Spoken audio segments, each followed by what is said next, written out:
السلام عليكم ورحمة الله وبركاته، اللهم صل وسلم وبارك على سيدنا محمد وعلى آله وصحبه أجمعين. إخواتي وحبايبي عاملين إيه؟ يا رب دايما تكونوا بخير وفي أحسن حال.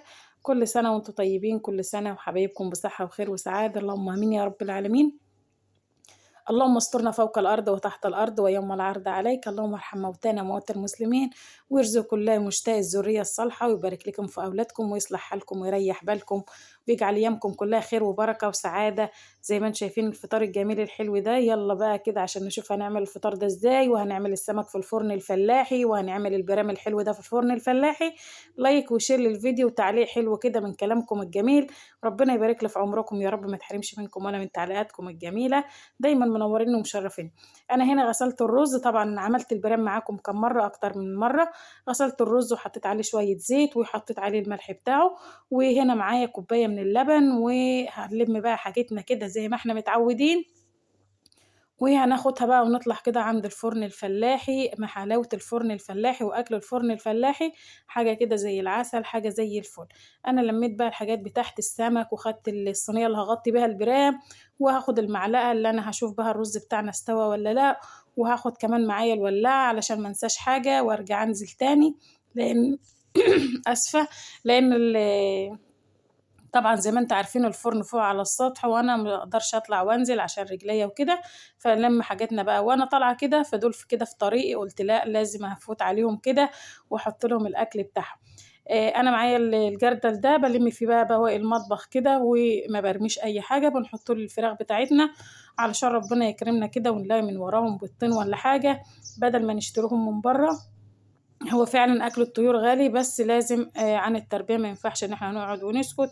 فده بواقي المطبخ، اي حاجة موجودة عندك ما ترميش، قشر بطاطس، اي حاجة موجودة ما بنرميهاش، بنحطها كلها كده في الجردل ده، وانا طالعة فوق باخده معايا افضهولهم، بينقروه كده وبياكلوه.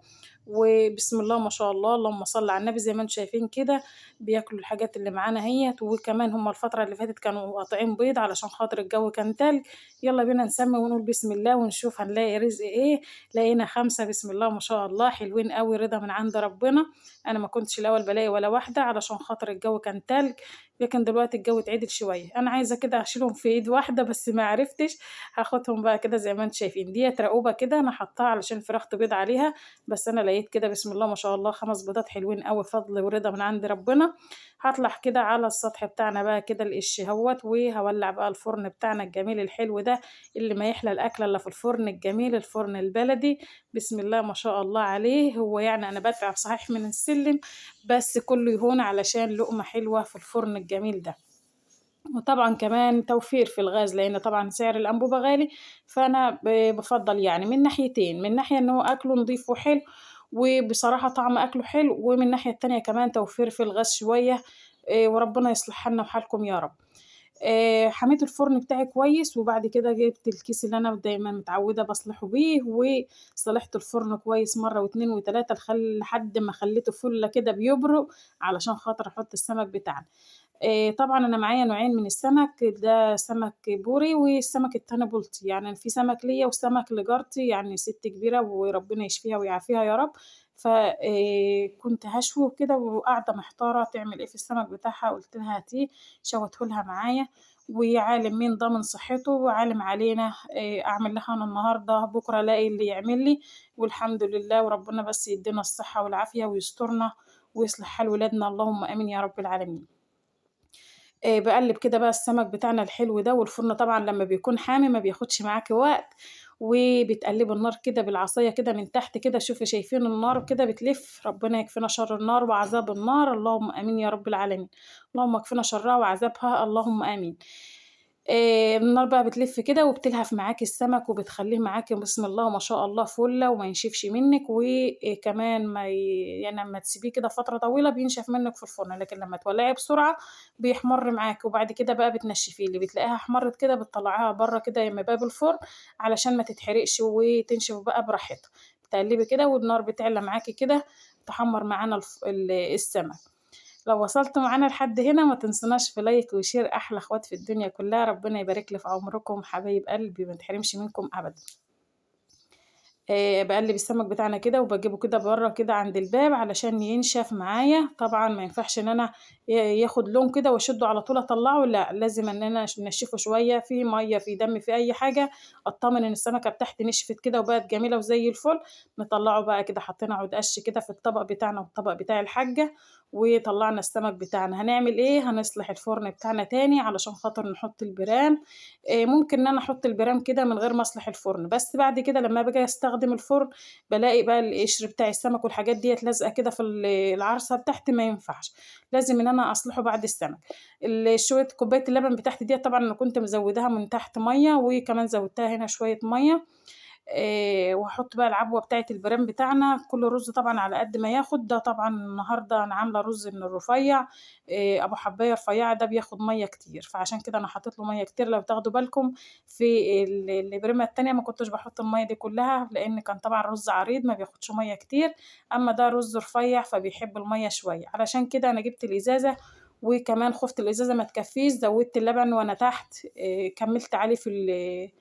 كمّلت عليه مَيّة يعني وكده، قُلت علشان إيه لو الإزازة ما كفّتنيش وكده.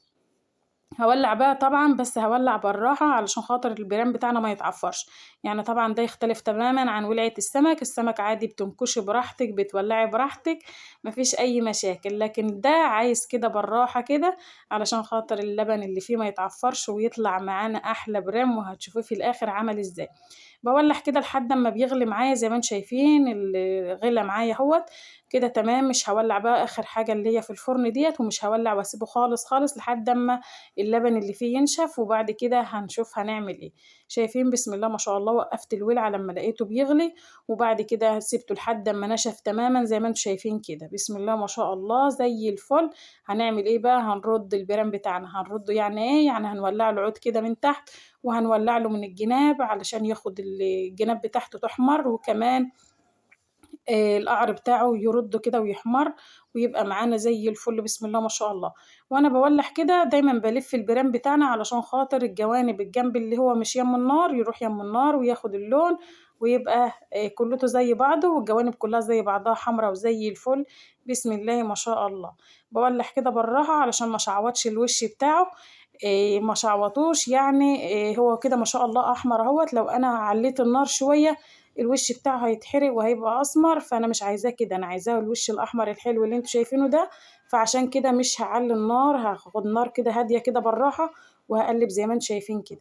هاطلّع البيران بتاعي كده لحد برّه، بمعلقة كده واشوف القعر بتاعه حلو، وهاشوف كمان الحباية بتاعته مستوية والّا لأ، لقيت الحباية بسم الله ما شاء الله مستوية وزي الفل، هنزقه بقى كده شايفين بسم الله ما شاء الله الحباية مستوية وزي العسل. نزقه تاني بقى كده مكانه علشان ياخد الصهد ده اللي طالع من النار ويحمر معانا كده. الله يسامحك يا بتاع الأنابيب، الله يسهّل لك يا رب ويرزقك ويوسّعها عليك وعلينا وعلى المسلمين اللهم آمين، اللهم ارزق عبادك يا رب العالمين، وسّعها علينا وعليكم وعلى المسلمين. كده أنا غطّيت البرام بتاعي، وبعد ما غطّيته بقى خدت الحاجات بتاعتي كلّها اللي كانت معايا ونزلت كده، عملنا شوية حلوين كده من السلطة، طماطم وكزبرة وشبت، وكمان عملنا كده شوية من الجزر، وأحلى طبقين سلطة بسم الله ما شاء الله، ونقعت الخضار بتاعه وبعد كده غسلته، ونقع الخضار لازم نقعة كويسة، وكمان معانا المخلل ومعانا التمليحة الحلوة بقى عبارة عن ليمون وفلفل أخضر وكمون وكزبرة ناشفة وشوية صغيرين من الشطة وأحطهم على النار لمّا يغلوا معايا.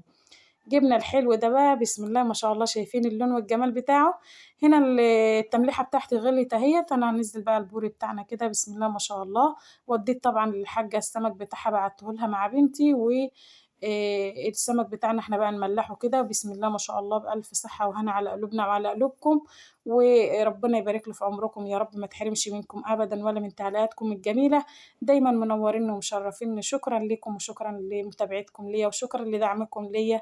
ربنا يبارك لي في عمركم أحلى أخوات في الدنيا.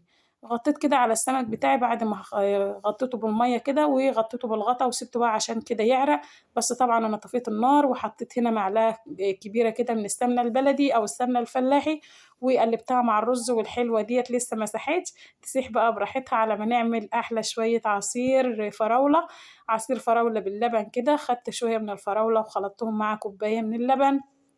وكوبايتين كوباية لبن مثلًا، أنا ما عايرتش بصراحة اللبن، بس كان عندي شوية لبن كده حطيتهم وزوّدت عليهم شوية مَيّة، وعملنا العصير الحلو ده بسم الله ما شاء الله طعمه زي العسل. السكر بتاعه بقى طبعًا ما أنتِ زي ما أنتِ حابة، بنعمله كده بالنظر علشان خاطر طبعًا كلنا صايمين، يجعل أيامكم كلها خير وبركة، ويجعل صيامكم مقبولًا وإفطارًا شهيًّا، اللهم آمين يا رب العالمين، ويبارك لنا في عمركم، ويصلح حالنا ويصلح حال ولادنا وولادكم، ويرزقنا ويرزقكم، ويبارك في صحتكم وعافيتكم، ويشفينا ويشفيكم ويشفي مرضى المسلمين، ويرحم والدينا وأموات المسلمين يا رب العالمين.